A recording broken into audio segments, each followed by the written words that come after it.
then you go into your more kind of physical medical conditions like multiple sclerosis. You've got people. Got a tape on camera. Live tape. And he's been fishing all these 3 rods with one hand, and I think it's bloody fascinating how he's doing it. That's good. Oh! You do one arm with you at the moment. Huh? You've literally got to be like.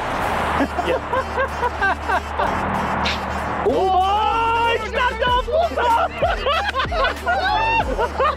I think I found all the stock in the medium lake. Look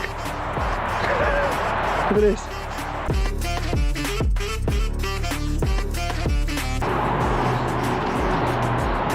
Alright guys, you actually want to see the state of the solid bag I just tried to make? I'd still use that, you know? I mean, you can have it, mate, but I mean... It was... So what happened there, Bryce? What happened, mate? Well, someone made me make a camp sailor joke, and I let my rod go straight upwards. Released too early. Yeah. We've all been there. We have all been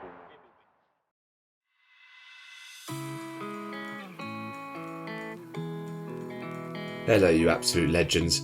Today you join me on a bit of a different episode. You join me down Willow Park Fishery where the European Adaptive Carp Angling Championships were being held. Now I'm personally a lad who loves finding inspiration in people who adapt to overcome physical challenges, and down to the event's intriguing nature, I thought it would be a great opportunity to showcase what this match was all about.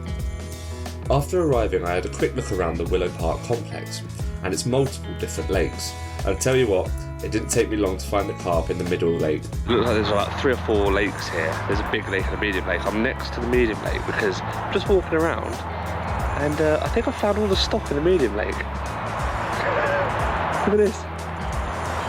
They are all in this corner, having a good old bask in the sun.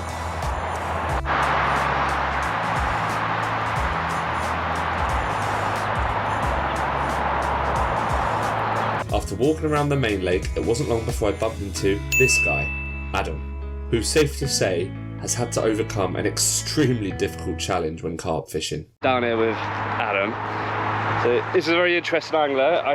So basically Adam's only got one hand that's sort of usable, and he's been fishing all these 3 rods with one hand, and I think it's bloody fascinating how he's doing it. So he's going to show me how to tie a solid bag with one hand. And then you're going to try it. I'm gonna have a go. Yeah, I'm gonna have a go. So I'm using the Gemini. Yeah. Tidy stems. Well, mate, yeah, you should be able to do it first. So Gemini's tidy stems. Bang out.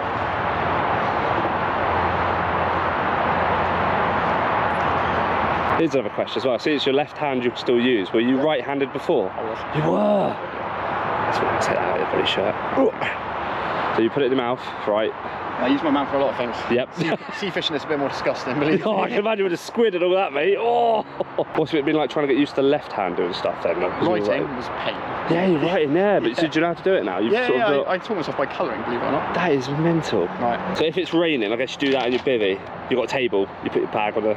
Oh no, I just do it with my lap. Oh, fair. Alright, so you fill all the bag up. Yeah, I always put a bit in the bottom first. Yep. I know it's personal preference.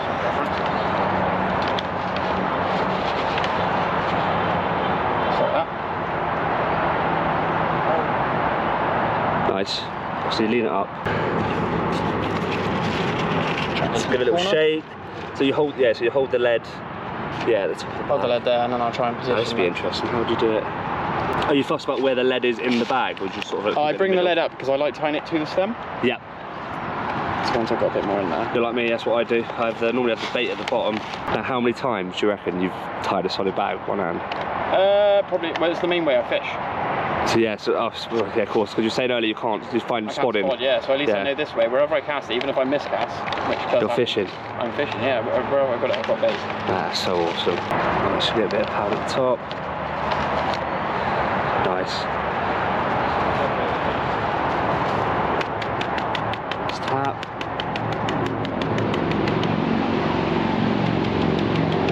So I must admit, guys, so Joe's here as well, Curly from Carpology, and he has tied that one with one hand. That's pretty tight. So I want to see. This is what I want to find. It's really quite admit mine was tighter. Oh, he did he? All right, hang on. This is interesting. Cutting it. Yeah, if I can get the scissors to work. Yeah. So that's something I haven't seen. I don't do. See if I can guess what you're doing that for. Is that to just help tie it afterwards? It is. Ah. Yeah, good lick. Oh, so use your legs. That's quality. So yeah, so it's more like, yeah, licking to get it tight. Yeah, dude, so you lick and stick. Yeah, you do it the right way. That's the same way I do mine. I find people do it around the front a bit weird. Yeah, my mate does that. It's a bit odd, isn't it? Yeah. I've never understood. If I want it aerodynamic, I put it down to the side, not over the front of it. Just a little parcel of food there. Do you want to see the secret? Yeah, that's a good question. How would you tie a knot? Is it loop to loop or is it? Oh, no, yeah, I do loop to loop anyway. Let's see. How I get it so tight. Yeah. Compact. I'm going to do it before because it's a bit messy. Yeah. Oh, load it. We got that one. Yeah, I'll do that one. Give that a smell. Oh, that's quite nice.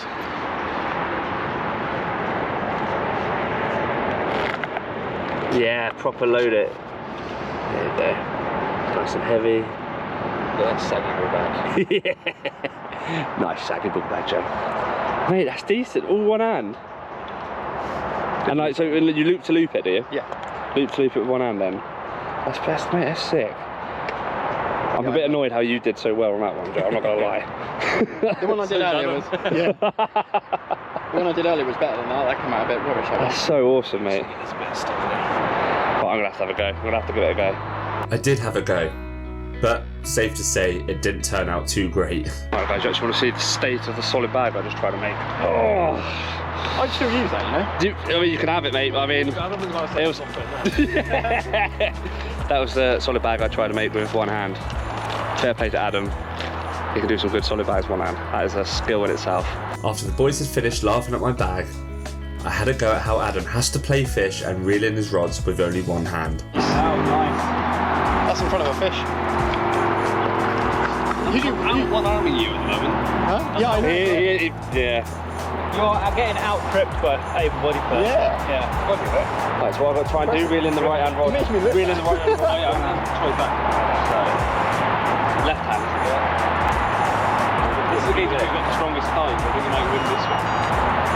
Strongest thighs? Well, that's how he holds. So he's like, Do you want a trick? oh, I put the reel against my knee. oh, he touched tips. You did, so there you go. Hey, easy. Can you do a fish? Run a fish off. Fish. I mean, if you went down that right hand margin, that's a problem, I think. So you've literally got to be like. Yeah. That's what I was doing last night. That is awesome. Then he put the pelvic thrust to lift up the tip. When it went up that way past the tree and I was trying to hold it out around the tree. That's How are you supposed to net in those shallow water as well? Because you'll struggle to get the rod tip up on that. During this competition, there is an assigned gap where everyone on the match can wind in and have a bit of a social. With some pizzas demolished, we got to play in a bit of an accuracy game with who could cast a lead into the bucket. Annoyingly, Joe seemed to win this one. That's good.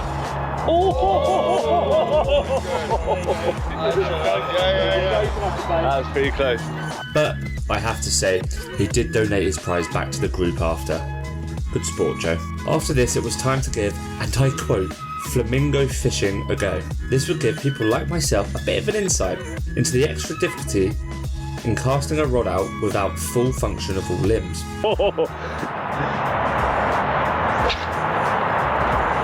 Take one down. Afterwards. It's not that bad actually.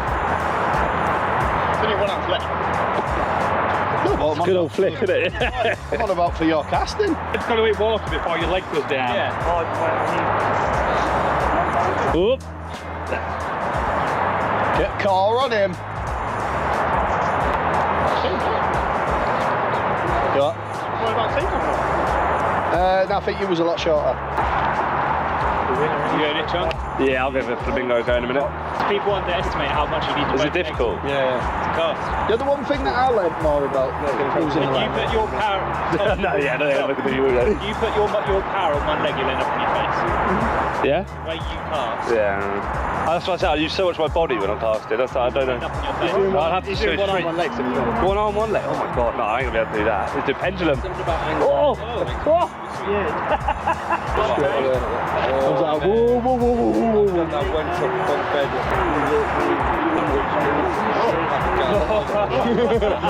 The man's got no car. Here we go. 20 3 ounce. Nice. It's only there in front of the coots. Here's the worst bit.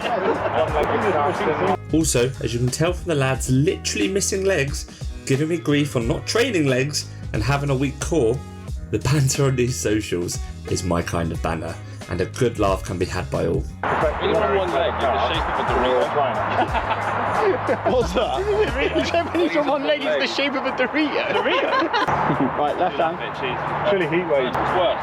Oh, hang on, you're over the handle. Oh,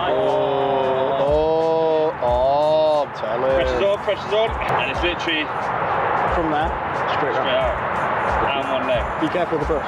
That's why he stood fat. Rod's going to drink. Always straight I in don't there. think the rod goes in. Straight in there. The rod goes in, you're going line after it.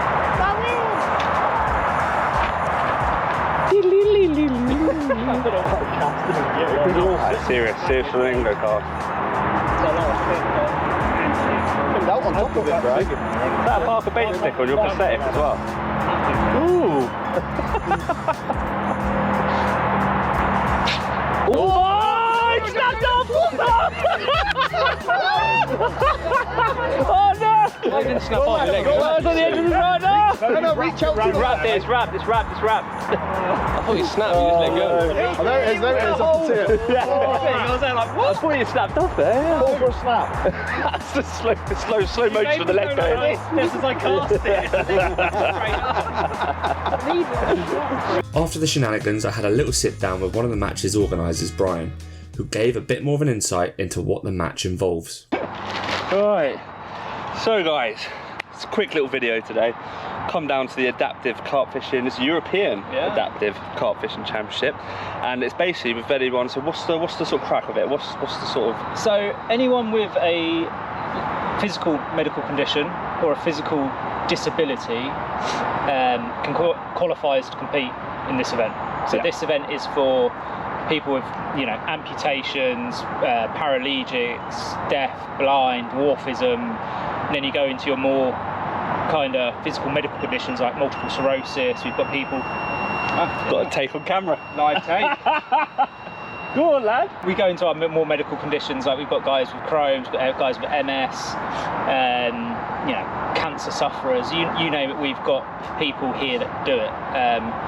So we work primarily off a BCAC rulebook with the adaptations that allow people with different conditions to get on the bank.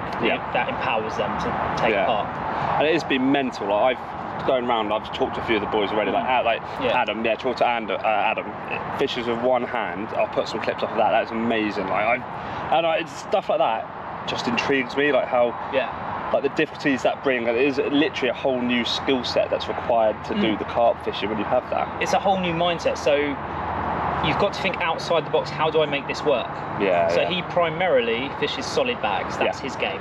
It's been really cool. Like I said, it's just, and you were laughing at me earlier. I'm one of those people that if you've got a prosthetic, I'm the first person to go, mate, what happened? Wow, it just interests me. Like, so yourself, Brian, you've got a prosthetic leg on. What are the challenges you found with like fishing with like one leg? You call it flamingo fishing, which I love. Flamingo fishing. I did have a crack at that a second ago, and it is a lot harder trying to cast on one leg than you actually think it is. I thought in my head of it, I'd be alright, balanced, but I think it's because you're moving your upper body so much, you need all that core to try and keep steady, and it definitely takes a lot of the power away. You've got to compress your core, and what you'll find is most people, like you see on your videos, you take 2 or 3 steps and you punch some big ones. I can't do that because where my prosthesis is 3 inches longer than my real leg, and I have to wear my blade when I'm on the bank just in case it's muddy because I can't put a welly on. It means my 3 or 4 steps are a bit like this. So it doesn't really work. So everything's got to be just straight through the shoulders, compressed to core and done. So you've got to master learning to recast again. But that's the smallest problem. The biggest problems are more cosmetic. I was going to ask you. Yeah. There's one thing I thought of. Well, I was thinking on the drive down there. If I had one leg, so do you sleep with the prosthetic leg on? Yes and no. So depending what lake I'm on and how snaggy it is. Yeah. So my syndicate lake, it's overgrown estate lake. Yeah. I will sleep with it on, and I will sleep with my rods up against me. They're that close. Real close to the bivvy. Yeah. If I'm up, say, Hardwick and Smiths, where I know the fishes can run for 60 seconds and it doesn't really matter, it's got nowhere to go. Yeah. Then I will contemplate taking it off. How long would it take to actually get that prosthetic leg on? Like, do you reckon from off? A couple of seconds. Oh, it's not too bad then. No, so you can get it on, and you can get it so you have to put your liner on, then you put your leg on. Doesn't take more than maybe 60 seconds to get it on, so it's usable. Yeah. But you are having to be close to your rods, because you're not sprinting 30 metres on an ill-fitted prosthesis. You'll either be crying by the time you get to your rods, or you'll leave your leg behind you. So with this European adapt, were you the guy who actually originally organised it all and set it up? This all comes about because a group of us, myself, Darren, we wanted to do a massive international carp match. Now, I'm terrible at carp fishing, but these two guys are hot. Yeah. So we registered for this carp match, and Darren's actually podiumed at this match before, and we wanted to be the first ever all disabled carp team to go and do it. Yeah. And the organiser went, "No, sorry guys, you're disabled, you can't do it. We can't basically insure you to do boat work, because 90% of the fishing's out on boats." Yeah. And Darren's gone, "But I've done this event every year for the last dozen years, and I've podiumed twice. Yeah. And I'm a bilateral below knee amputee." And they went, "Well, if we'd known, we wouldn't have let you in." Wow. And he was like, "It's basically because I was wearing trousers the whole time. Yeah. We didn't realise I had two fake legs." So we sat down the pub one day and we went, should we just do it? Should we just put an event on? Yeah. And we're like, what do any of us know about carp events? We're like, nothing. Yeah. So I know Alison really well from Reflections Angling. We spoke to her. Yeah. And she was like, "Yeah, I can help you guys do this." Started off with 4 guys around a small pond. Yeah. And then last year we had 38 pairs from 7 countries around Oxley's. Yeah. This year we are 17 singles from 4 countries. Yeah. So we saw a drop in registration this year because we moved away from Linear. Linear always sells tickets. Yep, I know that. Yeah. It's a free-for-all up there on baits and rigs and stuff, and everyone goes, "Oh, those lakes have 40s and 50s in them." Yeah. So people will come. Here, there's more rules at this complex, and the fish go up to low 30s. You go, so still fishing, mate. Yeah. So, and it's a good bunch of that. I mean, we just did a bit of a social there. There was quite a good laugh. We were all like I said, we're trying to flamingo fishing. One-armed cast. One-arm casting into the bucket, for the lead, which I was awful at, by the way. But yes, it's competitive and there's a lot of money up for grabs, but you take the event as seriously as you want to take it. Yeah. Just because there is big prizes, big money, you don't have to be blinkered. That's win or nothing. You can turn up just for a social. Yeah. And if you guys do turn up just to fish with other like-minded individuals. Yeah, and chat to others, chat to new people. It's really nice, mate. Like I said, it's actually talk about the banter side. I think it's something that me doing. I've seen a lot in the gym world as well. Is a lot of people will.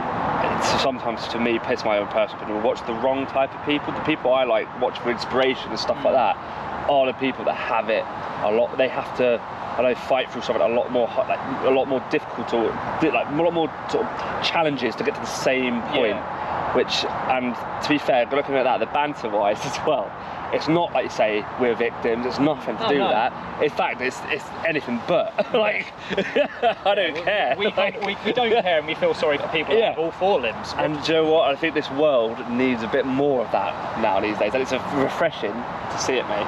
Please go to any one of them and tell them that your disability is an excuse not to do anything. You'll end up in the drink. Yeah, exactly. Yeah. And that's honestly, that's the message I think we should be pushing out. They're not disabilities. It just means you've got to adapt. It's like a disability is not an inability. Yeah. It's a great name you've named it, adaptive. That's what it is, isn't it? Yeah, it's an adaptive. Yeah, you're adapting. We're not a disabled carp fishing match. No one on this lake is disabled. No. We're definitely not handicapped, like someone turned around and said we should advertise ourselves as. We are an adaptive. You turn up, you adapt your fishing style to your disability and the water you're facing, and you get over it. Exactly, yeah. And you get on with it. And but look, you've proven, and every single one of these matches you're proving it. It's so possible as well.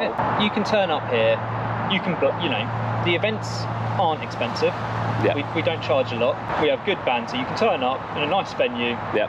You might blank, but you're going to get a half decent meal on a Saturday afternoon, be surrounded by, like-minded individuals, and a chance to win a couple of decent raffle prizes and meet people like yourself and Curly and Alan and all that lot that have come in and out over the last 48 hours. Yeah. And, and each year the event gets better. Yeah. We have bigger plans for the future. So yeah, how would someone want to get on? If they wanted to. If you want to get involved, we have 2 social media outlets. We have our Facebook page and we have our Instagram page, which both is European Adaptive Carp Championships. Yep. UK, was it? So European Adaptive Carp Championships. European Adaptive Carp Champion on Instagram and Facebook. Yeah. Or you can DM me on Instagram. Amputee Fishing. Amputee Fishing Adventures. Yep. Or just Google Reflections Angling Dorking. Speak to Alison. Yep. She's the admin lady behind all this. You get involved, just message us. We'll email you all the registration forms and the payment forms. We are hopefully partnering up with a bigger organisation next year. Nice. So we will have access to their website, so you can log on through the Catch app, buy your ticket online, submit your medical form there and then, and you don't have to really worry about contacting us and sending us your details and your payment links. Yeah. It really will streamline it. So stay tuned on our social media for that update. But in the meantime, contact us through our social media. We will send you the forms. Once the forms are submitted, we will send you the payment link. On receiving that, you will receive a receipt, and that receipt is your ticket. Perfect. To come down. Perfect. I think you've got a really good thing going here, mate. I really do. And I think it's just going to grow as well. Hopefully it will. I think with the right support and the right mindset from the industry and everyone else around the banks. It's been an absolute, like I said, a pleasure of mine. I'll try and push it out as well. So like I said, more eyes on it, get the views, and it's just letting people know it's actually available. I think it's a great thing, mate. So I'll see you, bro. Thank you. Well, that was bloody awesome, seeing all those guys. So yeah, guys, make sure to go check out the European Adaptive Angling Championships. It's bloody fascinating, seeing how these people overcome and adapt to the challenges. And you think you can get involved, compete a little bit, get involved in the social, give them a follow, and go check them out and send them a DM, and get involved. Right, it's been a lovely day, and I'm heading home.